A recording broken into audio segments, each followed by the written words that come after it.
practice many dietitians and nutritionists advocate for is properly regulated by most of us. However, it ensures better health and improved digestion.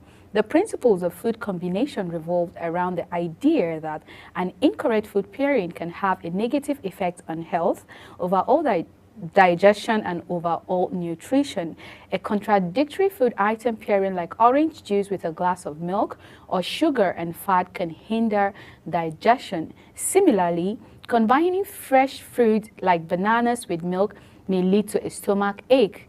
Incompatible food pairings may hinder nutrients uptake, like impeding the absorption of iron, calcium, or any essential vitamins. Eating the right kind of food at the right time is what helps you attain and maintain good health. However, you may not be aware that it is equally important to keep in mind various options. Sometimes these food combinations seem normal, like we all do them, we're all guilty of them. And it's not like I would say, oh, it's so bad, or when you eat it, you're going to die, or you're going to end up in the hospital. But sometimes, yes, you might end up in the hospital. Depending what you take, maybe you might have eaten something and you eat another thing that does not sit well with what you ate previously, and sometimes it leads to stomach aches or bloating or indigestion. And then we tend to now ask questions, oh, what's the reason why I'm feeling this way, or what's the reason why maybe it's food poisoning.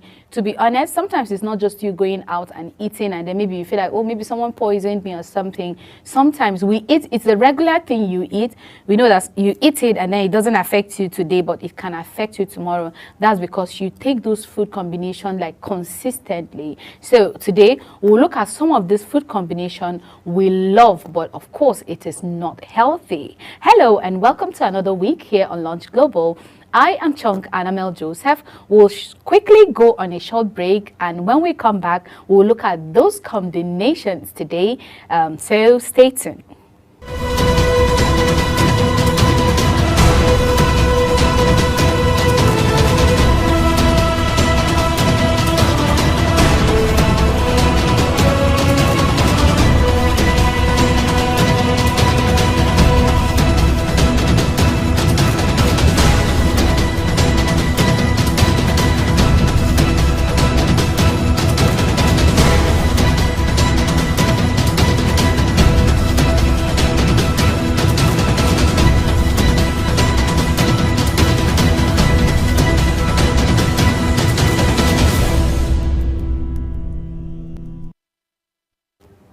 All right, you're welcome back from the break. And if you're just catching up with us today here on Launch Global, we're going to be looking at those combinations of food and drinks and fruits and vegetables we love so much, but then at the end of the day, they are not as healthy as we think. And the first thing we have today is cola and pizza. When I mean cola, it can be soda, it can be any other drink that has gas in it, and then you're eating that with pizza. So another combo that most fast food chains offer to its customers are soda and pizza, which is very bad choice as far as your health is concerned.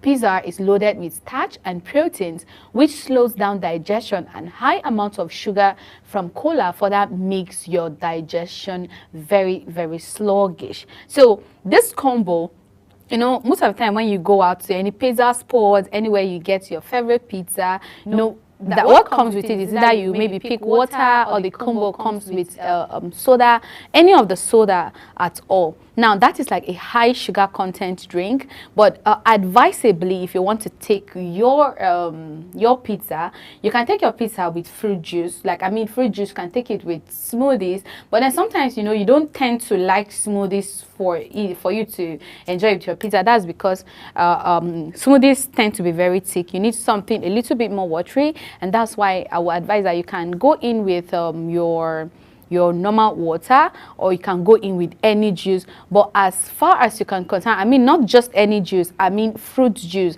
juice that that okay, it's either you make it on your own or you buy it in a trusted place or trusted restaurants that that you're sure added maybe sweetener or sugar is sugar or sweetener, is not added to it, because you have to, as far as you can, avoid taking this kind of food with a drink that is sugary. And you know, I said it, you know, pizza is loaded with starch and of course protein, because you might have like a chicken pizza, a pepperoni pizza, a beef pizza. It depends on the kind of pizza you want, but you know that there are lots of protein attached to it, and of course starch. And those two things, they are very filling. You know that when you eat protein, it keeps you very full for quite a number, or let's say a period of time. And that's why it's also advisably for you in the mornings, you can eat heavy protein food so that it will be able to sustain you through lunchtime, or in the night before you go to bed, you can eat protein, and then it sustains you throughout the night, that you know you don't have to feel the need to eat something else, or you need to maybe have cravings or something that want to make you eat so much that you end up having so much fat in your body. And that's why now that starch and the protein now slows the digestion, and taking sugar now, because sugar also slows digestion, now it causes more of those that feeling of being sluggish, that at the end of the day it affects your everything for the day. So if you're eating that pizza with that cola in the morning, it affects your productivity before it digests at the end of the day. And if you're taking it in the afternoon, it does the same thing. I don't know if you've tried it before, but for the people who have tried, and I have tried it, and I know that sometimes the feeling is not really good, because I tend to feel very full and I don't want to go anywhere. I just want to be on that spot, and any other thing can wait. And at the end of the day, you know, you end up procrastinating, or you will not be able to do the work you're supposed to do for that period of time. You have to now, if you're supposed to do it maybe the next hour, you have to now postpone it to like next 3 hours or next 2 hours and all of that. That's because it affects your digestion, and you having issues with your digestion is a big deal. Now, you can probably tend to now drink so much water, because water helps in digesting whatever you eat.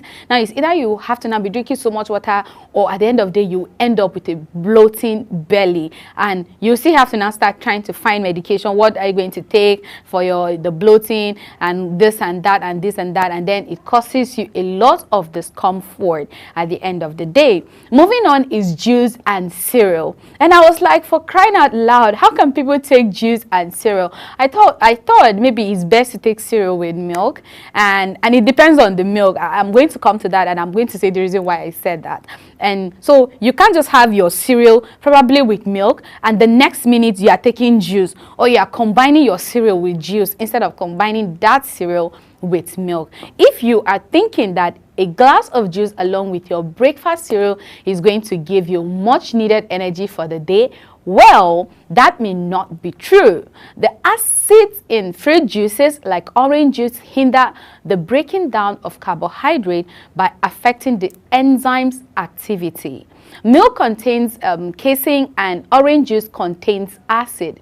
This dairy and citrus mismatched food combination curdles the dairy and also destroy the enzymes present in the starchy cereal. You might face negative effects on health like bloating and hindering digestion. And to avoid this, you can have your fruit juice at least an hour before or after eating your cereal. So if you really are so keen about having your juice, now you need to take the juice early enough to be able to allow the juice settle in your belly. And of course, after you have your cereal, now you can decide to take it an hour after you've had your cereal. Yeah, you know, cereal is easy.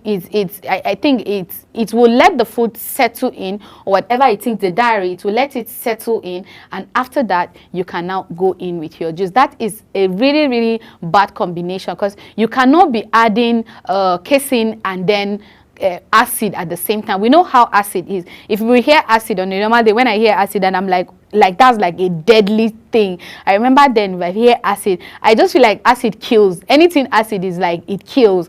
So I didn't want to know whether there's certain maybe maybe like orange juice that we know that it has a high content of acid, as if when you take orange juice you are finished. But then, you know, people who have stomach issues, maybe you're having ulcer, maybe you know that your stomach easily just have issues with your tummy, you know, orange are very high, they have higher acidic content. So that's why it is advisably that you do not take orange juice. Even when you're having like maybe malaria, you know, when you're taking your medication, even in the hospital, they will tell you try your possible best to avoid vitamin C, especially citrus, either orange, lemon or lime, pineapple. You have to make sure that you avoid those things because they have high content when it comes to acid. So imagine you're combining acidic juice and milk. You know that even from even from the word, even from those two, like imagination from your head, you ask yourself like, how does this work? But I'm telling you, a lot of people tend to do that.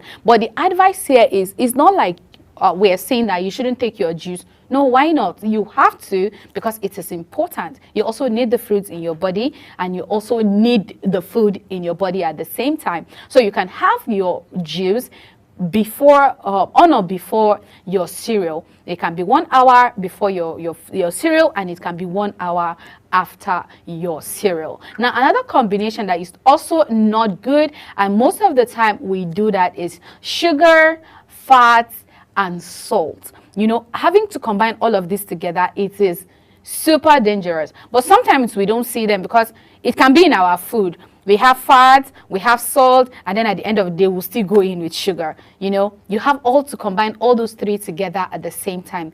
Any two of these three food combinations can be harmful. Sugar and fat are both food with high calorie content. Sugar has a nutritional value, and fat contains saturated fat that may elevate cholesterol level. A high fat and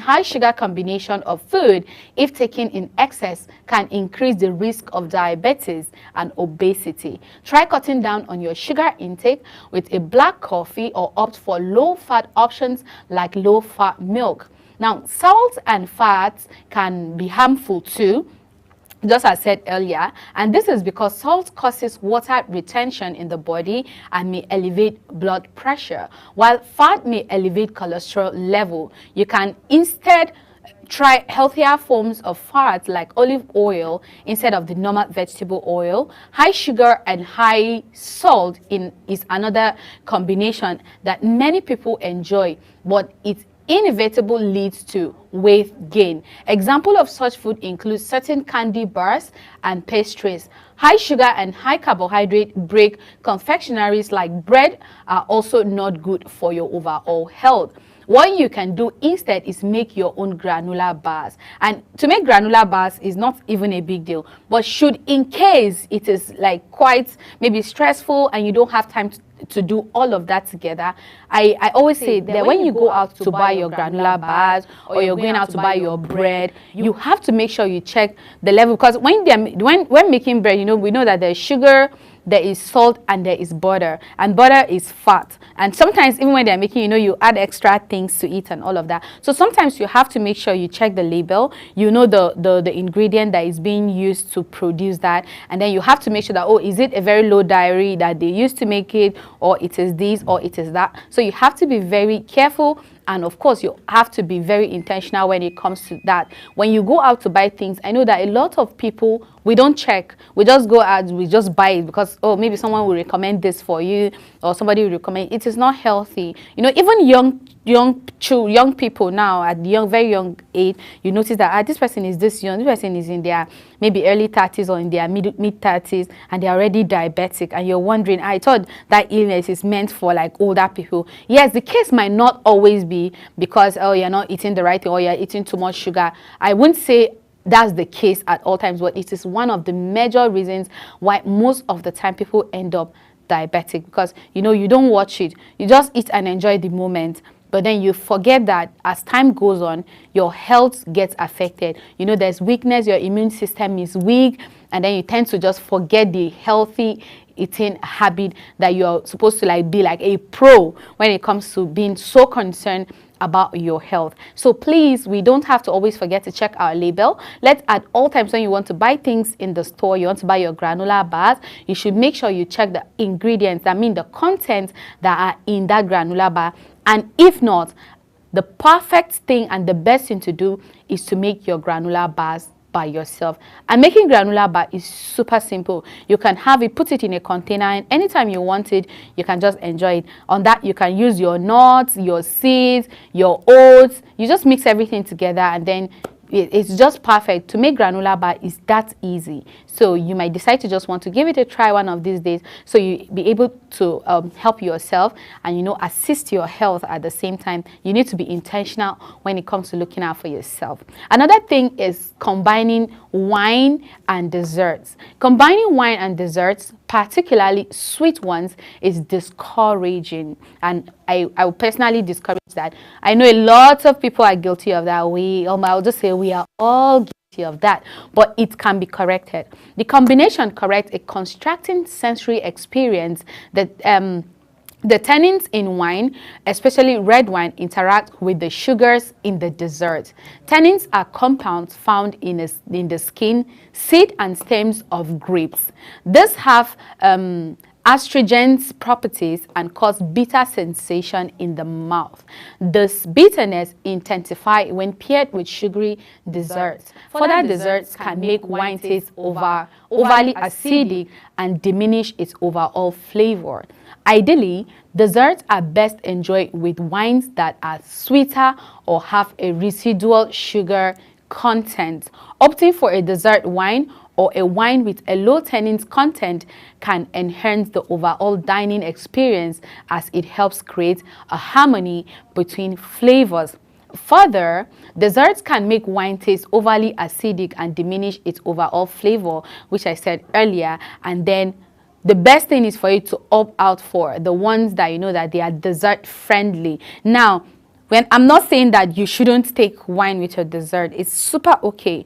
But then, what kind of wine do you need to? Is it the over sugary or the over sweet wine? How do you combine those two? So, and that is the where the issue of you knowing the label of what you're buying. Sometimes you're just gonna be like, oh, this bottle looks very good. Oh, it has its grape wine. Oh, this wine is just the combination of strawberries and this and that. Just because of the, you know, of the just how you feel. So you need to be very, very sure that whatever it is that you're buying, what is the reason why you're buying it? How do you want to eat it? What are you using it for? Of course, you don't want to have a sitting and then with people or with family, and you're inviting friends to come have lunch or dinner with you, and at the end of the dessert, like, there's no wine. Like, I feel like something is missing. How will you invite people to come dine with you and then the table is super empty? But so please, when you're going to the stores and you're looking for the best wine you want to use, especially when you want to enjoy your meals and your desserts with family and friends, then you should go with the ones that are dessert. I mean dessert wine. There are wine that they are desserts wine. They are meant for it. And of course, wine that have low tannins content. That's why you need to check. You need to make sure you check to know the tannin content. Is it very high, or is okay, or is low? So you can go with the one that the content is low and not super high. The next combination is eggs and fried meats. Those are too heavy protein, I guess. Yes, they are too heavy protein. So how do you eat eggs and then you're combining eggs with meat at the same time? But there are a lot of people who do that. Like, fried meat, the digestion process is quite slow, and at the same time, it is not super good because it disturbs you. It makes you uncomfortable. It causes so much unease when it comes to digestion. So I suggest that you can eat eggs now, and then later you can eat your meat. There's nothing wrong with eating these things like, no, I'm not saying when you eat it you're going to die. You know, remember I said that earlier. But we're saying that you should learn to eat them at the right time. You don't have to eat everything at the same time. You need them to digest slowly and properly. One of the bad food combination for digestion is eggs and fried meat. Though this classic breakfast combo is loved by most, it can take a toll on your digestion. Fried meat like bacon along with eggs is a combo that is loaded with protein, and your digestive system may take a long time to digest it. So you can replace one of them with fresh fruit or vegetables. These are all popular combinations containing two high protein sources. Many of these high protein dishes are also processed and fried food combinations that are unhealthy. So this improper food combination taxes the digestive system and takes a long time to digest. To avoid this, eat your meal in courses. Keep it light protein first and meat later, and never wait more than 10 minutes between each course. Also, avoid processed and fried foods such as much as possible. Opt for a sweet fruit and non-starchy vegetable in your diet to offset this bad combination and ease digestion. So I'm not saying, just as I mentioned earlier, I'm not saying it's bad for you to eat those things together, but you have to give it time, because that is the right thing to do. And then you can also try to eat portion, and you should have to be intentional when it comes to eating in portion, which is going to also help you do that as well. So for the sake of time, and today we're going to be stopping today, and of course, we'll be here again next on Wednesday at 12:30. So if you missed today's episode, don't worry at all. Wednesday we are still going to be back here, and we'll be learning more and more and more.